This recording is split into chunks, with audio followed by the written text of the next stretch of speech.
We're live now. Finally. Okay, welcome to Two Bad Nerds with Benjamin and Danny. Today we're going to cover a variety of topics. And, I'll let Danny start. Well, I wanted to start off with some of my favorite YouTube videos, some funny stuff. The first one I was going to show was there's a podcast I listen to called The Absolute Peach. It's a really funny UK podcast. Okay. And what one of their fans did was, obviously it's a podcast, you don't see anything. Well, they animated like a minute or two of episodes.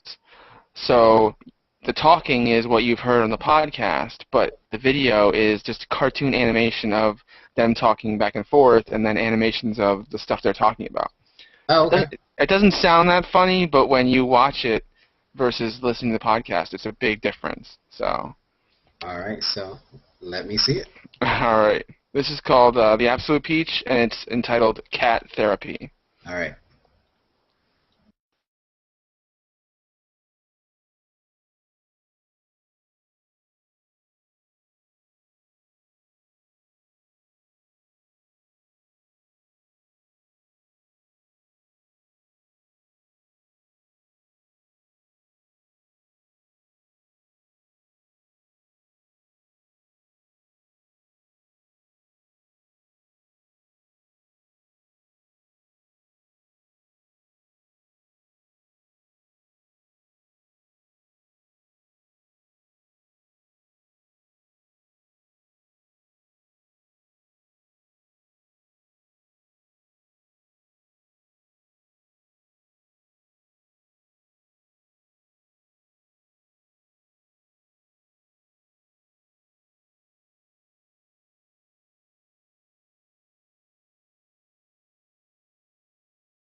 All right, let's pause that. So what did you think about that?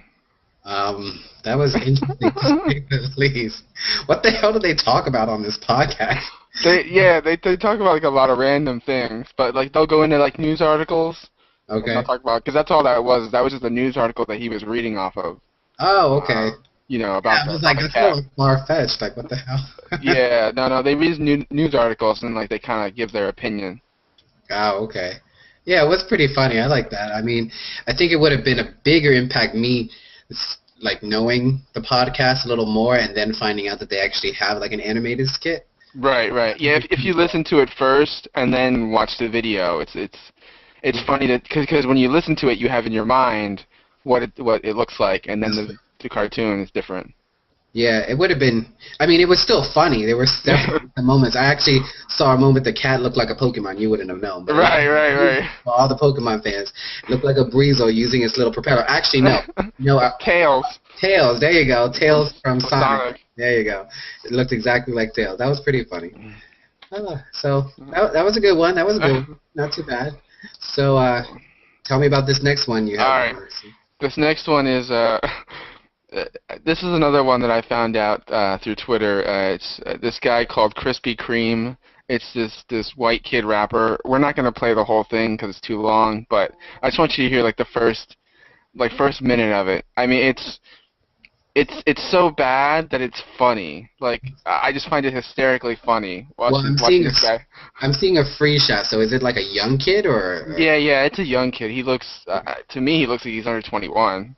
Oh, okay. Well, I'm seeing a really hard. Well, you're seeing the same screenshot I'm seeing. Yeah. This kid Well, looks there's another. Yeah, there's two kids. There's two kids in the video. Oh, okay. It's this one kid, Mike something. He looks really young. He looks like 14. And then, but he doesn't say anything the whole time. He just kind of holds his gun the whole time. Oh, okay. So it's the kid in the back. The kid in the back with the jacket is the one who does all the rapping. All right. Well, If you can call it rapping. That's cool. No, I'm ready when you are. All right, go ahead. Oh, go. No, you play. Oh, I'll do it. All right.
Okay. I All had to right, that was enough. Yeah, yeah, that's enough.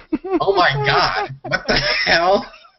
Okay, I don't want to like offend anybody, but this kid seems really slow. Okay, I don't know, but not slow in the he has a medical issue. Slow, like just slow, like he's dumb. What the hell? Yeah, it's.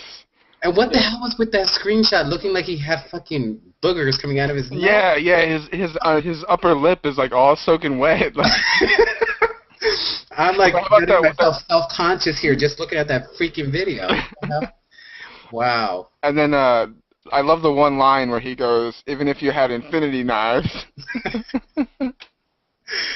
I don't. That's just sad. Yeah, that's if anybody wants to check that out. Look, I mean, look at he's got 5 million views. Does he? Yeah, he's Oh, got I'm 5 seeing million it here. views. Wow. That's See, that tells you unbelievable. something about America because America likes some dumb shit.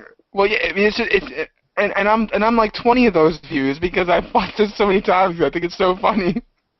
Well, then there you go. So I'm talking about you then. Yeah, contributing to the idiocy of America. All right, now let me add mine to here.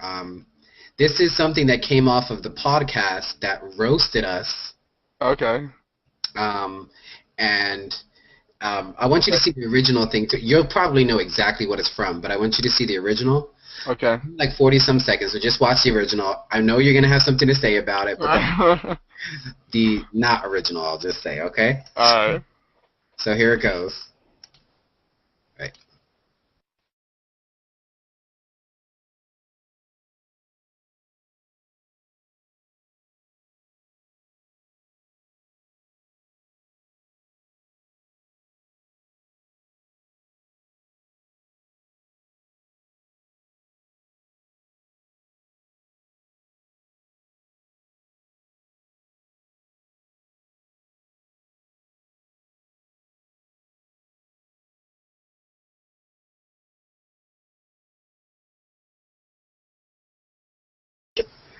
Okay. Okay. Wait a minute. Wait. Could you get the reference at all yet to the podcast? Okay, so you're talking about the Knights of the Clown Table. Yeah. No, I didn't get that reference. Okay. Well, then you'll get it in a minute. Okay. All right. The second video is coming up right now. Here. All right.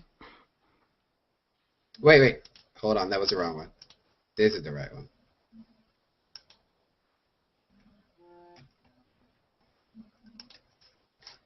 Is it going? No, it's not going. Okay, hold on 1 second.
Oh my god.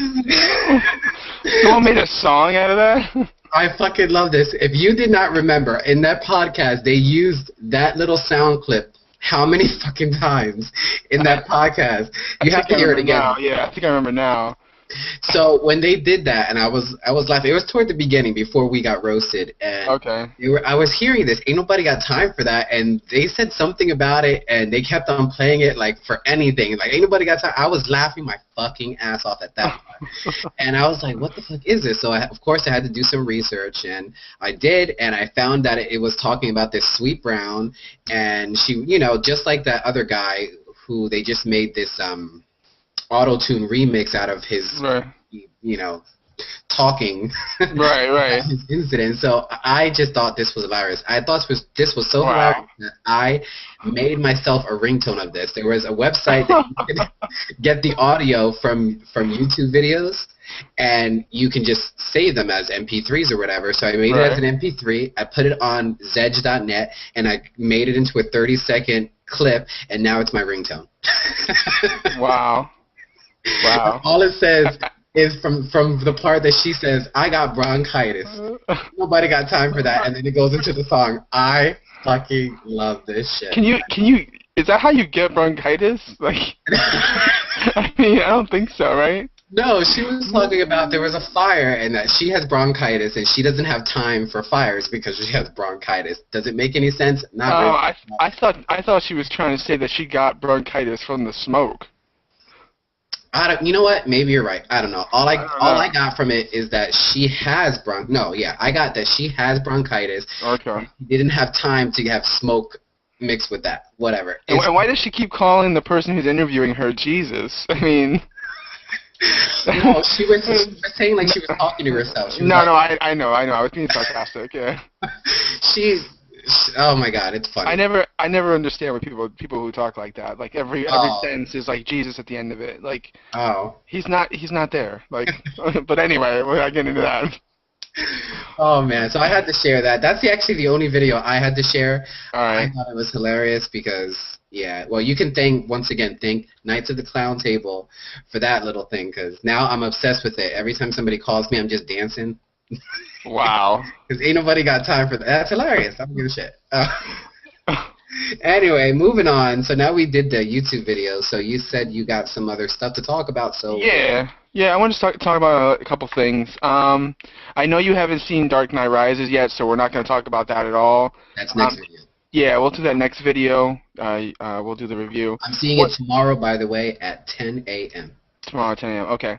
One thing I just wanted to talk about though was the way people react, not just to Dark Knight Rises, but the way people react to reviews of movies online. Okay. I don't understand it. Like, a review online, when someone reviews something, it's their opinion. you and me may go see a movie, and you might have a totally different opinion than me. I might have a positive opinion, you might have a negative opinion, and that is what it is. People who review movies for a living, they go to the movie and they give their honest opinion, and they post it on a website or whatever, a blog or whatever. Well, some people had, I think it was CNN, I want to say it was CNN, that reviewed, Dark Knight Rises, and they had a negative review of it. They didn't think very highly of it, so they posted their review, which, again, it's their opinion. I disagree with their review, but it's their opinion.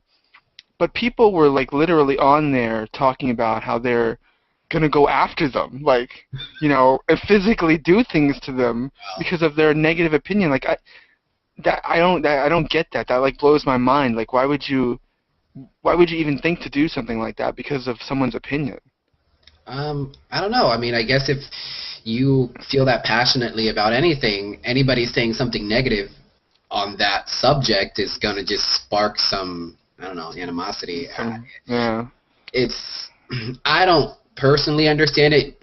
Would I have been one of them to maybe write a comment in the review section and say that they don't know what the fuck they're talking about? Probably. Right. It wouldn't have went anything further than that. I mean, it is what it is. You're not going to change the opinion of someone if they feel this passionately and wrote this long, probably, I'm guessing, a long article. Right, exactly. Why they feel this way. As long as they have valid points as to why they feel this wasn't as good as maybe you thought it was, then, that's it. What are you going to do? Just take it with a grain of salt. And why we're worrying so much about what reviewers say about movies, especially before you've seen it. Okay. Yeah. You really, honestly, I don't think you should see any reviews before you see a movie, because you're just setting yourself up for a couple different outcomes, If you see a movie, a review that's really positive, and maybe you don't think it's that positive, then you're just oh, you know what I mean? You feel some type of way. And the same thing goes for it being opposite. You see a negative review, and you thought it was really good, then you're one of those few that might have some, this big attitude about that reviewer, and you curse the day they were born or something. It just doesn't make too much sense. I mean, we're going to be reviewing it, kind of, but it's not like we're going to say, oh, you can't agree. You can't not agree with what we're saying. Right. We're not the one only review. Yeah, we're just saying it from 2 points of view, from someone who at least knows the history, in your case, of the comics, maybe not a full history, but a lot greater history than I know, and someone myself who doesn't really do comics, but does like, stuff like superheroes and nerdy stuff like that. Right, exactly. I mean, it's just, if you got to respect people's opinion, and it just seems people on the internet these days just can't do that for some reason. They can't accept that we all might have a different opinion about something. It's the millions of us are not going to all watch The Dark Knight Rises and think exactly the same thing about it. We're all going to feel differently about it. I mean, it is different if you get a reviewer who obviously has a thing out for maybe I don't know, I can't even think, certain actor, things like that. If obviously everything they review about a certain actor is always negative, then what makes you think that their review in even a movie of this magnitude is going to be anything positive? You should go in there knowing a little bit more. Why would you just go to a random reviewer, basically? Right. You know what I mean? You basically have to go with kind of an open mind. If you've been following this reviewer in this example I gave you, and they think, I don't know, who's in this movie? I can't remember. What's the main actor? Like Christian Bale. If you think Christian Bale is a horrible actor, what makes you think that this reviewer is going to give anything towards Christian Bale's performance in a bad movie? I mean, you should know what you're getting into, basically.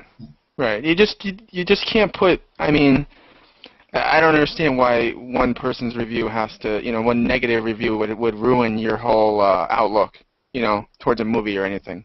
And especially if it's going to be reason for you not to go see a movie, then you're then you're the fool in that circumstances. Why you're letting somebody else's opinion? If in the beginning you saw the trailer, you saw the promos, whatever, and it made you interested in see the movie, you should see the movie. It shouldn't be anyone else should not. No one else should influence, basically. Right. No, exactly. I mean, it's someone else's review should not affect your opinion of it. You know, if you enjoyed the movie, then you enjoyed the movie. Did you enjoy it less now because someone else didn't like it? That just doesn't make any sense. Yeah. I mean, this is kind of going against what I said about you can't change their opinion, but, I mean, if you want to read a review that's not particularly positive, then as long as you're willing to give that person constructive, responsive criticism as to why you think it's good, then that's different. Those are positive type of back and forth, which is a good thing, which is a whole part of interacting and, you know, all that happens. So as long as you go in there with that kind of attitude as well, then that's good. You know, if you think something's totally negative, we're saying it's positive, well, tell us why you thought it was so negative, and maybe we would say, oh, okay, I can see why you would do that. It's not what I think, but I can see why you would think that. Right. Exactly. At least have a point to what you're bringing up. Yeah. So that was a good topic. All right. So let's see. The next thing I wanted to talk about was you had brought this up to me. You had asked me about Ultimate Spider-Man. They just started the new Ultimate Spider-Man. It's only on issue 11 now. So I thought I might talk about it a little more. I didn't really tell you much about it, so I thought I might give you a little breakdown. And there might be others out there who haven't checked out Ultimate Spider-Man, and they might be interested in it and might want to know what it's about. Yeah, go ahead, because I really don't know much about it at all. Okay, cool. Well, I'll start at the beginning. I think the Ultimate line was started by Marvel about 10 years ago. It was basically their way to have the same characters, or a lot of the same characters, but to start their origins like as if their origins started in the year 2000 versus a lot of them now, you know, their origins started in the Stan Lee days in the 50s and the 60s. So their origins are a lot more modern. So Ultimate Spider-Man is Peter Parker. It was written by Brian Michael Bendis. And it has, again, some of the same characters. Some of the events that happen are different than the original Spider-Man, but a lot are the same. It was a really good run. I think it went for about 100. It went for about 160 issues, I want to say.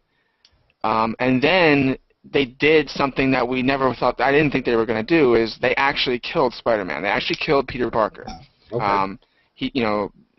It's not really a spoiler because the issues said on the top of them, "Death of Spider-Man," and it was like 3 or 4 issues. So you knew it was going to happen.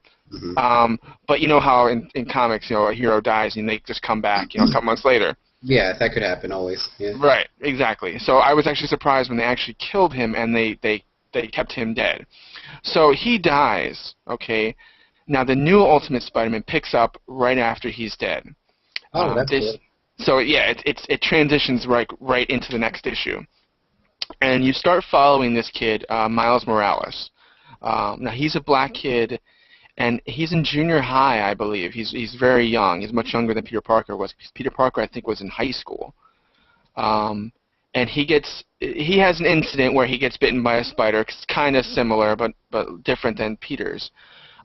His powers are different than Peter Parker's, and he's not a science nerd at all. Okay. He's just a kid in school.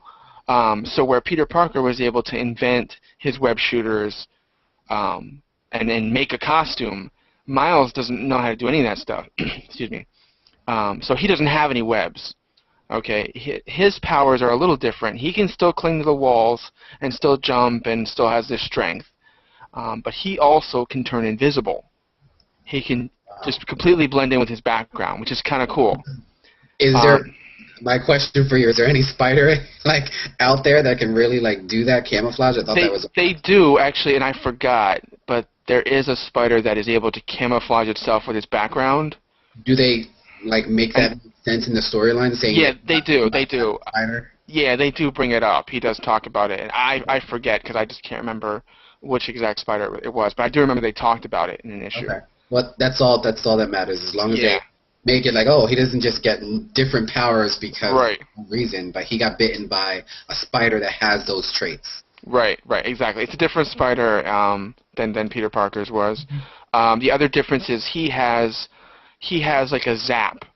When he touches you, he can do it's like a paralyzing zap that he does to you. So he can take someone down with that. which definitely helps make him a little more powerful since he is such a little kid. Like, Mm-hmm. you know, but again, as I said, he doesn't have any of the smarts that Peter Parker does.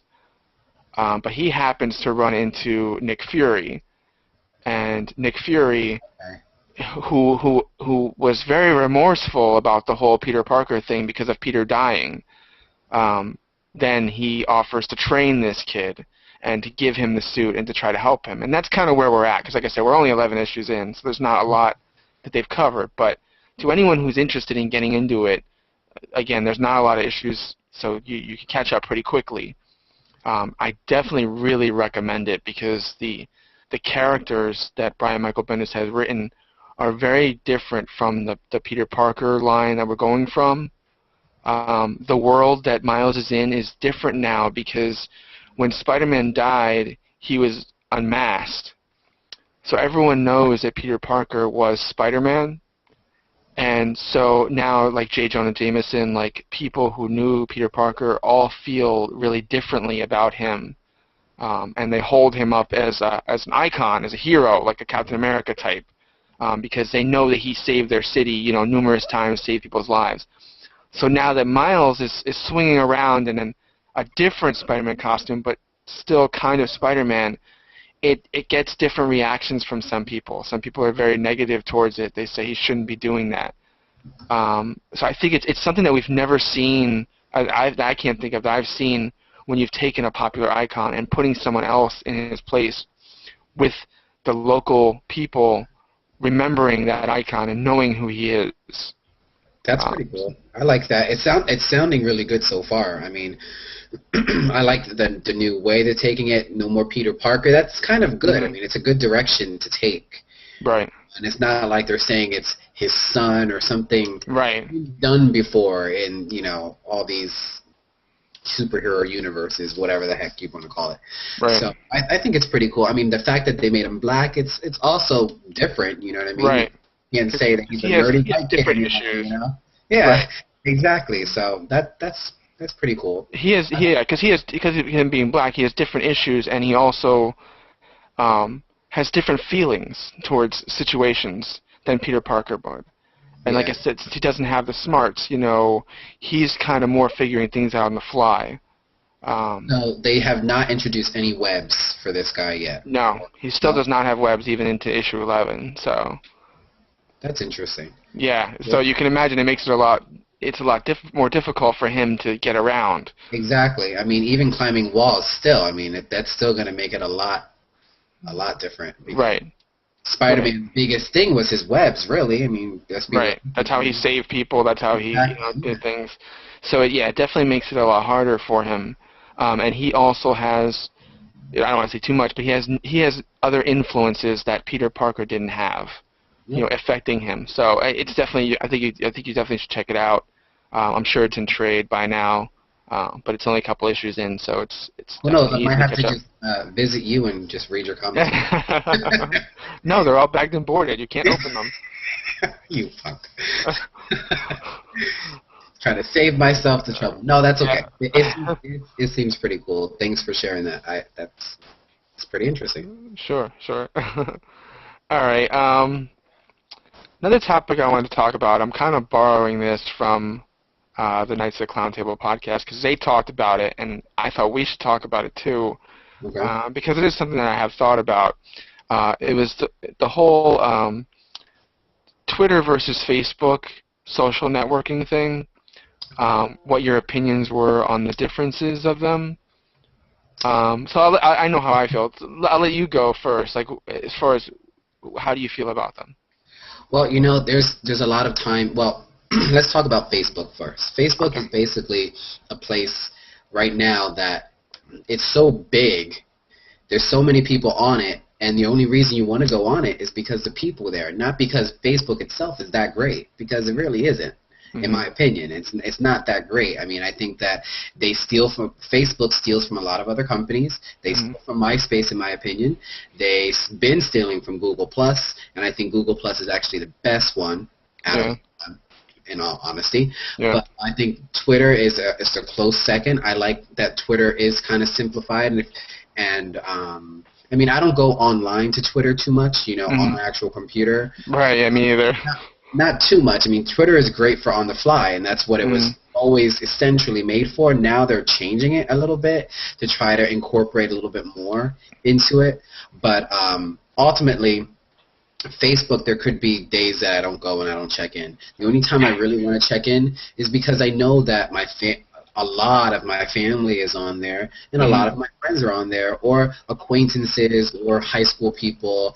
And it's not that, you know, I don't want to consider them friends or whatever, but it's a nice way to have your detachment from them, but still be kind of involved in what they do that might interest you.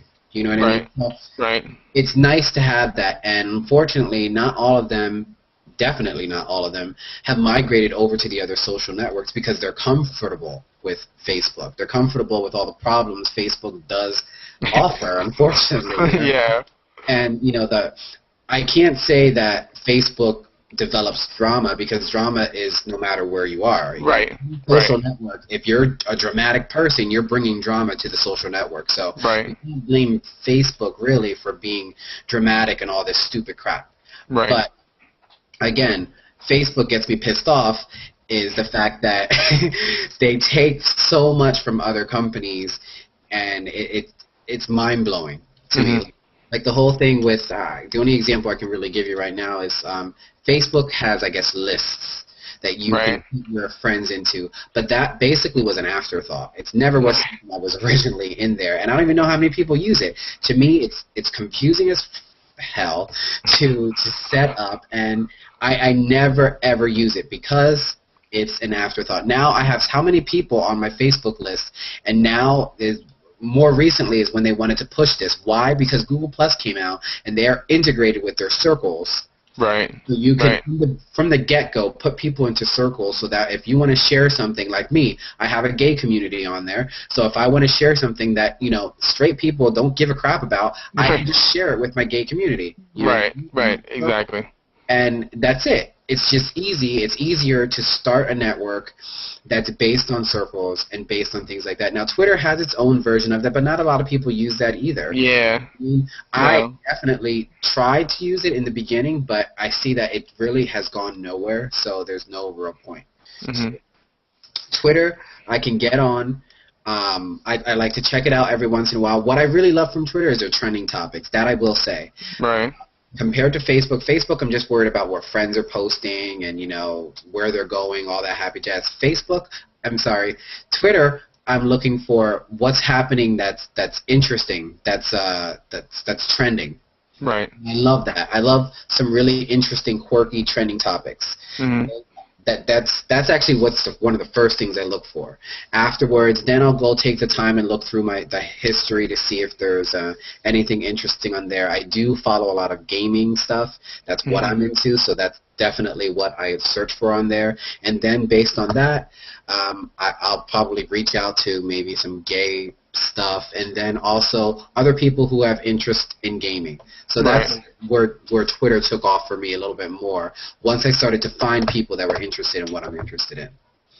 So, I think, I definitely agree with you. I think for me, what I like about Twitter is that it's very short, it's concise, it's only 140 characters, so you really can't be as, you know, long. It's just short and to the fact. You have those extendos. Right, yeah, and I don't use any of those because I never feel the need to like talk that long.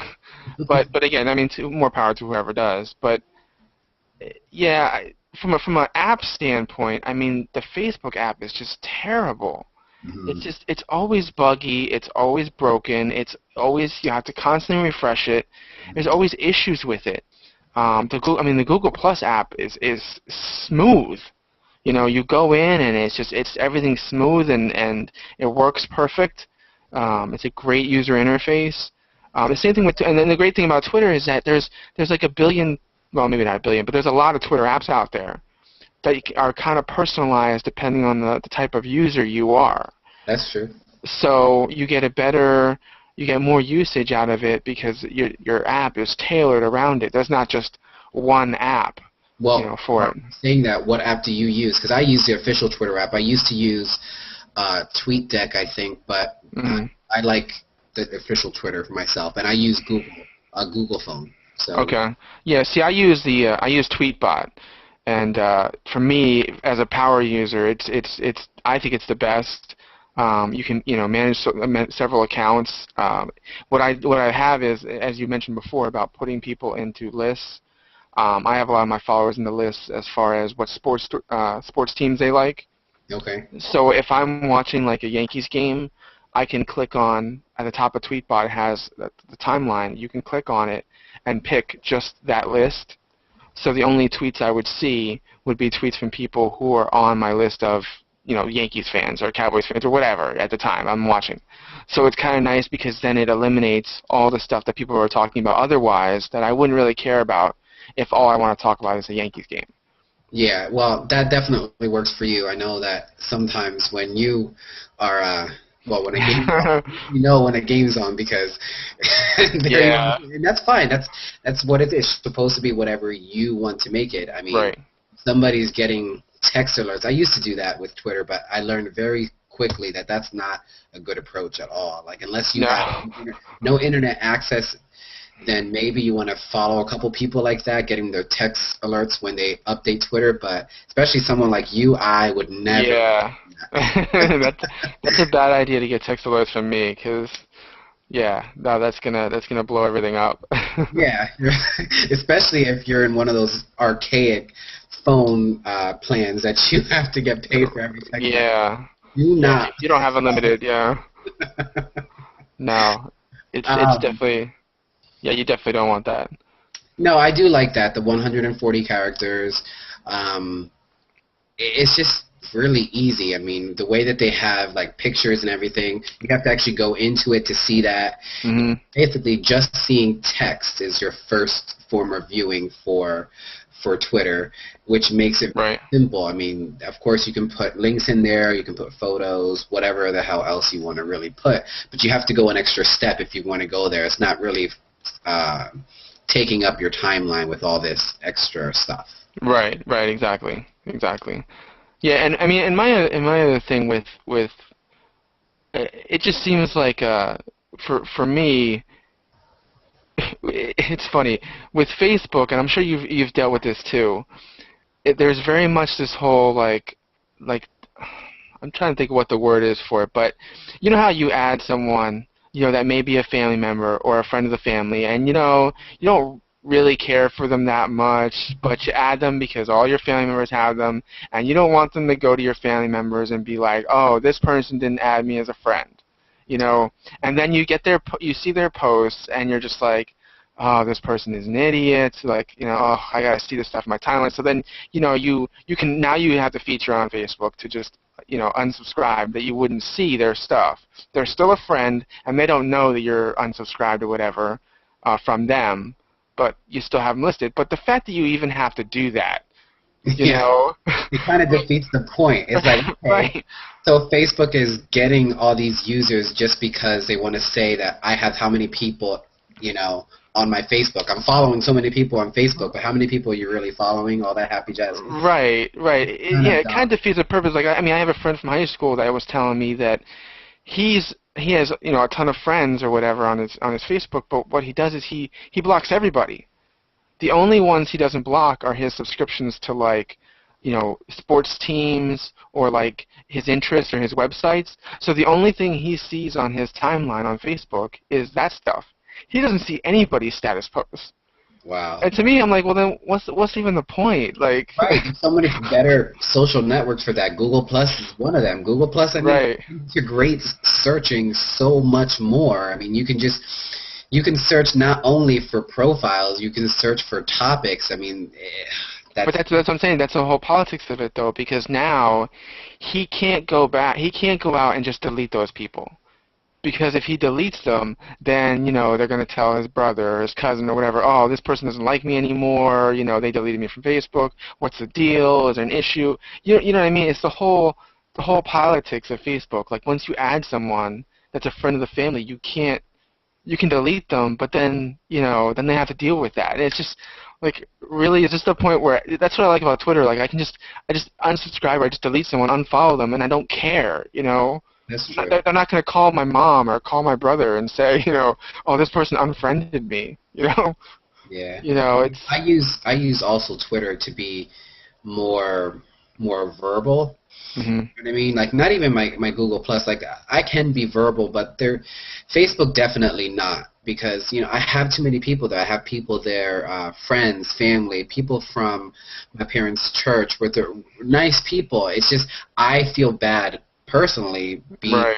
so maybe vulgar, because I can be very Right. vulgar, but I don't care. That's me. I don't care. If you don't like it, screw off. But Right. when it comes to family, not friends, but family, and people like from church and stuff, you want to be kind of respectful. So Right. to me, Facebook has turned into more of that. I mean, I would rather be more respectful of others there, whereas in my other social networks, if you're following me and you don't like what I have to say, then you can seriously, like you said, unsubscribe, Right. circle me, whatever. It is what it is.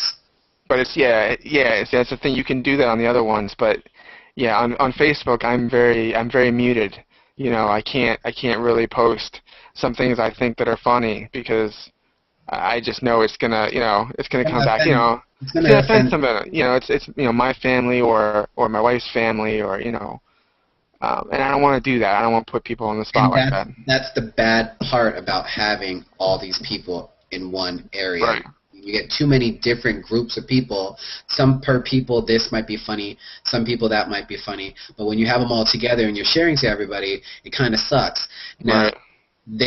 I can guarantee you people say, well, that's what lists are for. But Right. because the list is so convoluted just to get it to freaking work, who the hell wants to worry Yeah, about that? I'm not going back and doing all that. Especially because how many people do you have on there now? You know what I mean? It's different when you I have set like it up 50 from the people. beginning. Yeah, I have more than that, and I'm like, you know what? No, I'm not going through my whole list to see where this person fits in, that person fits in, because being it that it was done too late because they copied, other people. Right, exactly. Too much work now, and I'm not going to put work into being on Facebook. F that. Right. No, it's not. It's not as easy as Google Plus, where you can just drag the person into the circle. You can do multiple people really fast. Exactly, and when you add them, it's so easy to be like, okay, this person I'm putting into this circle. I'm creating this circle just for this person that I'm adding. It's just so much easier. Right. Yeah. I mean, I only have like 200 people on Facebook, but I'm not bothering with it. It's just not worth it. I just think of how long 200 people it'll still take just to. Right. It's still not worth it. It's not worth it. Right. I have better things I'd rather do, like talk on a video cast. Yeah. Well, and also Facebook. I mean, they do some stuff for everybody, but I think Facebook is more. If you want to be a stalker, you usually go to Facebook anyway. Yeah. People, I mean, it's on that as soon as you type something on your streamline, anybody can go and see like let's say I commented on your page. It'll say what I commented and that I commented on your page. Are you freaking serious? Yeah. That's just ridiculous. That's just promoting stuff like drama. That Right. really, because then you can be like, oh, well, I thought he wasn't talking to this person, and blah, blah, Right. blah. Why is he commenting this? What is he commenting about? And then it's nuts. It's nuts. Yeah. I mean, Twitter has that too, kind of. I mean, you have to @ somebody in order to talk to them, but you can also private message people too, and I don't know. I mean. But you don't get alerts when like they talk to someone or they like someone something or whatever. You know what I mean? It's all part of a stream as opposed to Facebook. Let's say if I don't post anything personally on my timeline for everybody, but I'm posting on other people's walls on Facebook, then when you go to my timeline, all you're seeing is everything I'm posting on everybody else's wall. Right. Right, for your viewing pleasure. It's just it kind of that part. Pretty dumb. I mean, I guess it has its benefits sometimes, but for the most part, it's just. And you can change it, and that's the thing. You can change it and make it so you don't see that stuff, but the default is that you see that stuff. Mm-hmm. So, like, again, who was going to go into it and say, okay, I want to see everything from this person, but not everything from this person? That's just a lot of work. Why would you want to bother? It is a lot of work.